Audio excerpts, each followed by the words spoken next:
Dimple scene Dimple scene చెప్పు. Rosie lip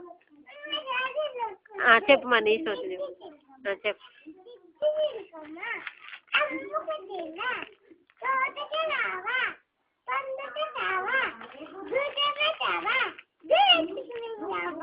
ఇప్పుడు simple scene చెప్పు.